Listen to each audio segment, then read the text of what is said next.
King Solomon, son of David and Bathsheba, was chosen by God to inherit the throne of Israel. At the beginning of his reign, Solomon displayed remarkable humility. When God appeared to him in a dream and offered him anything he desired, Solomon chose not wealth, power, or long life, but wisdom to govern his people with justice. This selfless request pleased God so much that he not only granted Solomon unparalleled wisdom, but also riches, honor, and peace with neighboring nations. Solomon's reputation spread far and wide. Kings and queens traveled from distant lands to witness his wisdom firsthand.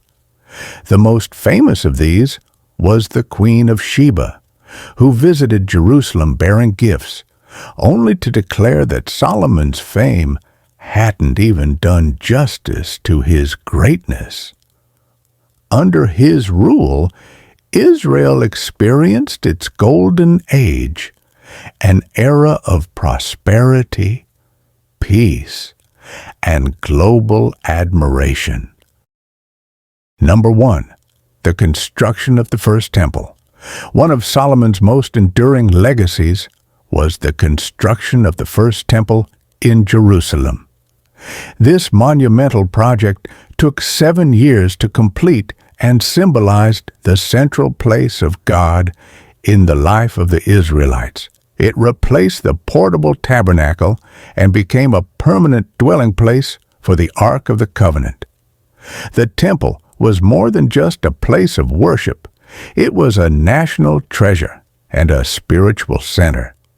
Its completion marked the fulfillment of God's promise to David and signaled a new era in Israelite religious life. Solomon's dedication prayer at the temple's inauguration displayed deep reverence for God, acknowledging human frailty and God's mercy. Number 2.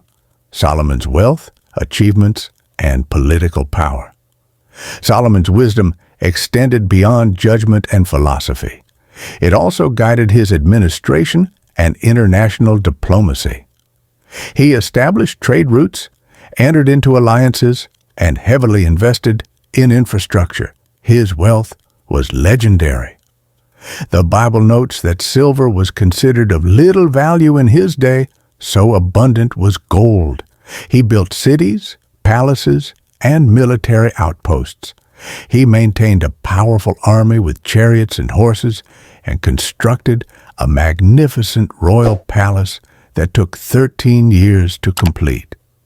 His writings, Proverbs, Ecclesiastes, Song of Songs, revealed his intellectual depth, addressing everything from love and leadership to existential reflection. Number 3. The turning point. Solomon's foreign wives and idolatry.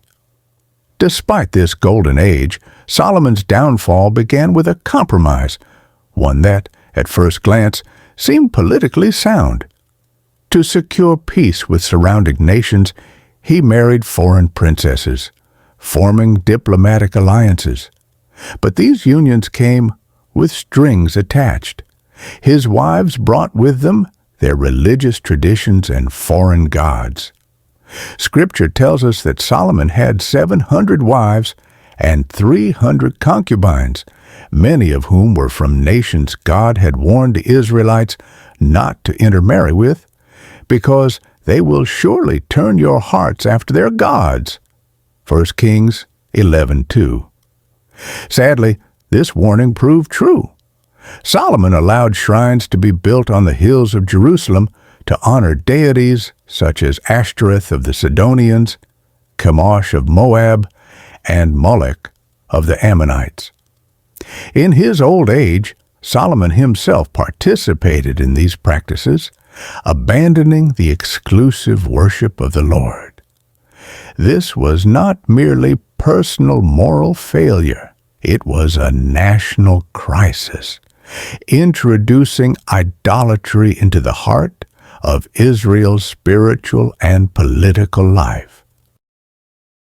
Number 4. God's judgment and the division of a kingdom, God had appeared to Solomon twice, reminding him of the importance of faithfulness.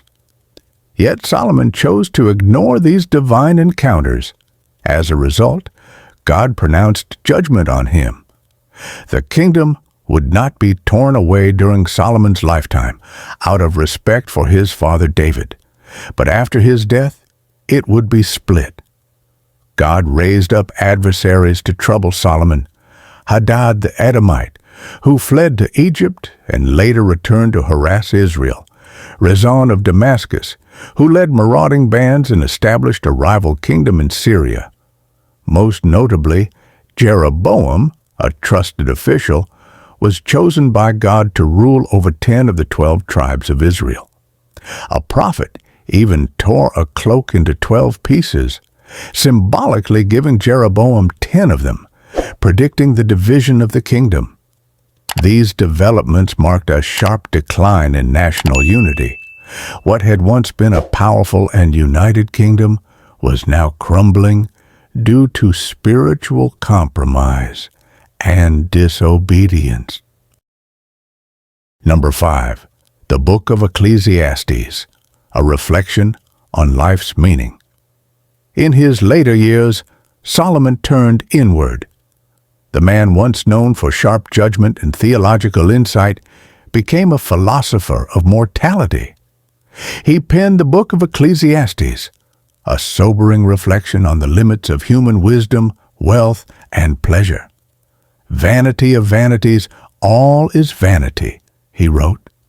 This refrain appears throughout the book, capturing the futility of earthly pursuits when disconnected from God. He admitted that all his achievements, pleasures, and grand projects had not brought lasting satisfaction.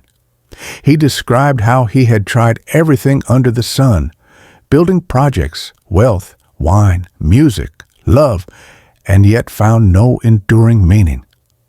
The conclusion of Ecclesiastes is both humbling and profound. Fear God and keep His commandments, for this is the whole duty of man. It is the voice of a man who had experienced everything the world could offer, only to return to the basics of reverence and obedience. Number 6. Solomon's death and a shattered legacy.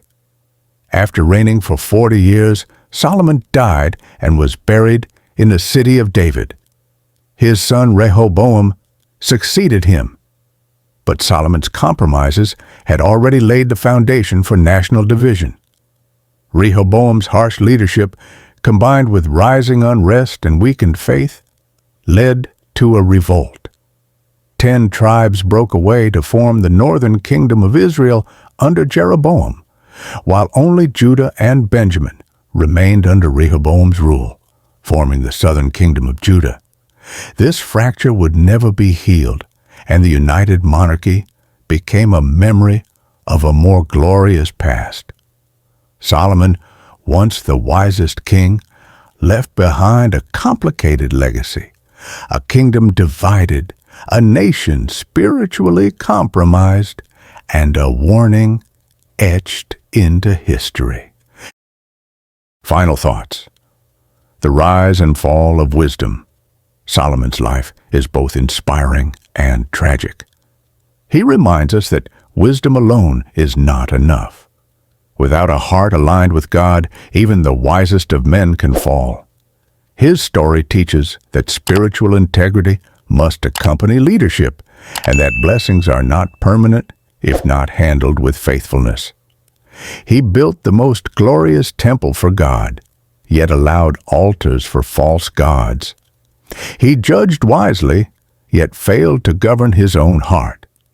In the end, his name is associated with both divine wisdom and human failure. Solomon's last days are a sober reminder: no amount of wealth, wisdom, or power can substitute for obedience to God.